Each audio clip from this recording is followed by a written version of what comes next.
According to Wireless Industry Association, CTIA, in just 2 years, the number of cell phone service subscribers in the US increased eightfold from 13% in 2005 to 84% in 2007.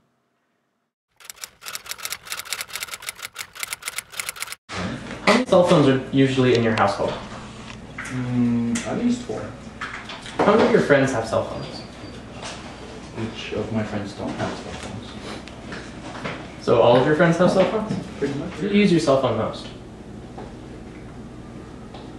Everywhere. Whenever I can. How old are you? 10. Do you have a cell phone? Yes. About how many cell phones would you say are in your household at any given time? 5.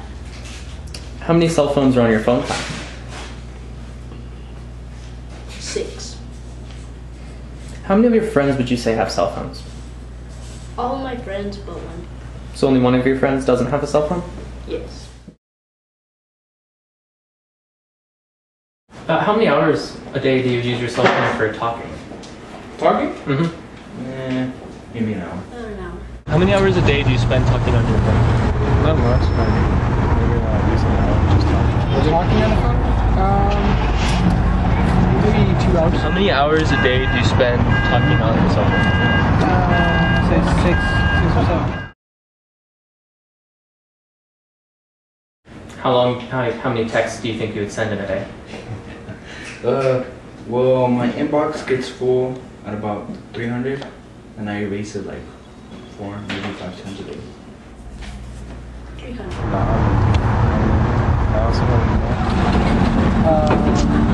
Probably 30 or 40. No more than 10. Playing music? What features do you normally use on your phone? Just like I have a YouTube, GPS and things like that. Just basic stuff. Messaging and I use it for navigation. I look at directions. I look up just like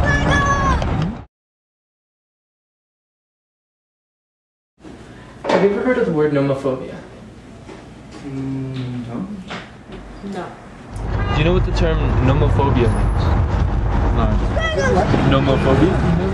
A wide variety of cell phone uses has caused people to rely on their cell phones to manage their entire life. This dependence on technology has produced a new fear called nomophobia. Nomophobia is the fear of being without mobile phone contact. The phobia is developed through excessive use and reliance on cell phones. Many of the people with nomophobia are completely unaware that they have an abnormal psychological dependence on their cell phone. Nomophobia is the fear of being away from your cell phone or not having mobile phone contact. Would you consider yourself nomophobic? Maybe, yeah. I can't live without it. Nomophobia is the fear of being without mobile phone contact. Would you consider yourself a nomophobic? No. Is there anywhere you wouldn't want to use your cell phone? No. Cell phones are becoming increasingly essential to people all around the world. Today, people rely on their cell phones in many ways. For example, cell phones are being used for communication, social networking, navigation, financing, entertainment, business, and storing information. They have even replaced our clocks, phone books, alarm clocks, daily planners, calculators, and cameras. Another issue that is common with cell phone overuse is security. In 2007, 8.4 million Americans were victims of identity theft, and the average amount stolen from the victims was over $5,000. Cell phones can be used to store and access a vast amount of personal information, and only 50% of all cell phones are password protected. This easy access to unprotected personal information makes a cell phone the perfect target for an identity thief. Some cell phones can even access a bank account at the push of a button. This can be incredibly dangerous if the phone gets into the hands of the wrong person. Using a password to protect your cell phone just isn't enough. Try not to keep any personal information on your cell phone, such as your home address, social security number, birthday, passwords, or bank account information. Remember, your cell phone is a window into your life. A study conducted by YouGov, a UK-based research organization, found that nearly 53% of cell phone users in Britain tend to be anxious when they lose their cell phone, run out of battery, or have no network coverage. People with nomophobia view their cell phones as their lifeline and become anxious and stressed when they are out of mobile phone contact. They will feel scared and helpless that they might miss an important call, or they might even start to feel insecure and vulnerable because they cannot contact anybody in case of an emergency.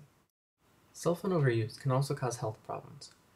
Frequent cell phone use is known to cause relatively mild, short-term side effects such as eye strain and headaches, but there are also lesser-known long-term effects. In a recent study done by researchers at the University of Gothenburg, young adults who were frequent and obsessive cell phone users were observed and analyzed for 1 year. The results showed a significant disturbance to sleep patterns, increased stress symptoms, and an increased incidence of clinical depression. Do you sleep with your cell phone in reach? Yes. Every day? Every day. Do you get up in the middle of the night to start texting and talking to someone? Yes, I do. Do you sleep with your cell phone in reach? Yes. Sometimes in the middle of the night, would you get up to send a text or call somebody? Yes. Cell phones also have an indirect effect on the user's well-being. Researchers at Carnegie Mellon University discovered that on average, while using a cell phone, brain activity devoted to walking or driving is reduced by 37%. This creates a risk of causing a serious accident. Cell phones are a great tool that can be useful in many ways. However, overuse can become dangerous to your health and to your security. Cell phones can be an addictive device to some people, causing several negative side effects, such as depression, loss of sleep, and stress. They also cause many people to become victims of identity theft, which can harm people in many ways. If you realize that you are addicted or negatively affected by your cell phone, the best way to be safe is to moderate your cell phone use, spend less time on it, and don't let yourself become too dependent on it.